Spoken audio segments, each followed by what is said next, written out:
If you've been learning math for a while, then you probably already know a thing or two about fractions. And if you've ever had to, well, break a cookie in half to share with a friend, well, then you've used fractions in real life. Oh, well, thank you. That's because fractions are used to represent smaller pieces or parts of things. When you're first learning about fractions, it can help to draw pictures to see how they work.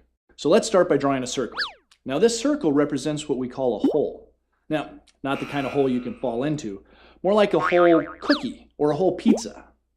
Now if we divide that circle or whole amount into 4 parts, then we call each of those parts a fraction of the original whole circle. Because this is math and not art, we can't just keep on drawing pictures. We need to learn how to write out fractions using the language of math. Yep, you guessed it. That means using numbers. Unlike a regular number, to write a fraction you need 2 numbers. One number on top, one number on bottom, and a line between them. I'll explain exactly what the line's for later in the video. But for now, let's figure out what those 2 numbers mean. Remember, fractions are used to represent parts of something. And the number on the bottom tells us how many parts that something is divided into. The number on top tells us how many of those parts we have.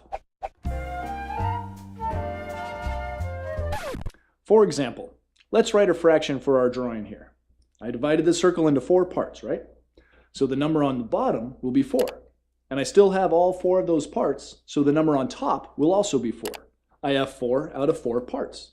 That means I still have a whole circle. But what if somebody came by and took away 1 part from the circle? Well, the circle's still divided into 4 parts, so the bottom number would still be 4.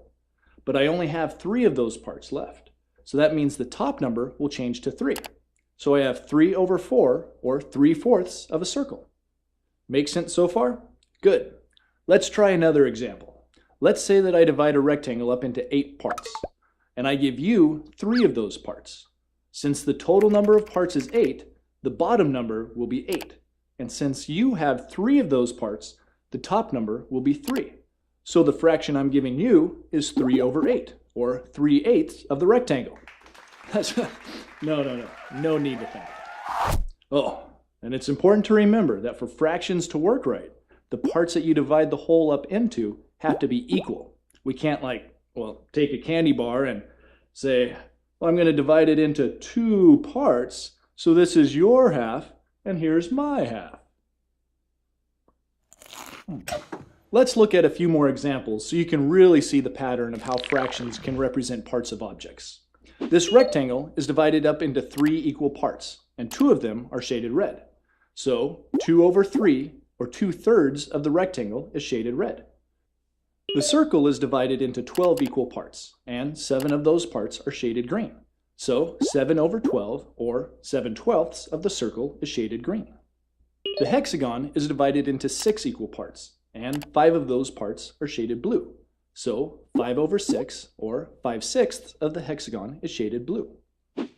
All right, so you can see how fractions can be used to represent parts of objects like circles and rectangles, but fractions can be used for more than that. They can be used to represent parts of, well, anything, like pets, for example. Let's say you have 7 pets, 4 dogs, 2 cats, and a big fat hamster. Well, that means that 4 over 7, or 4/7 of your pets are dogs, and 2 over 7, or 2/7 of your pets are cats, and 1 over 7, or 1/7 of your pets are hamsters. It also means that your house probably smells like a pet store. Okay, so fractions can be used to represent anything from parts of a circle to kitty cats. But did you know that fractions can also be used to represent things you can't even see? Well, like a test score, for example. Let's say you take a math test and there's 20 questions on the test, and you get 17 of those questions right. That means that you got 17 over 20, or 17/20 of the questions right. All right, so that's the basic idea of how fractions can be used to represent parts of things. But there's a lot more to fractions than that. In the next section, we're going to be looking at some of the other things we can do with fractions. But before that, let's review. Fractions are used to represent parts of a whole. Fractions are written in the form of a top number over a bottom number with a line between them. The bottom number represents how many parts the whole is divided into, and the top number represents how many of those parts you have. And finally, the parts that a whole is divided up into must be equal for fractions to work right. To really understand how fractions are used to represent parts of things, be sure to do the exercises. And I'll see you in section 2. Learn more at mathantics.com.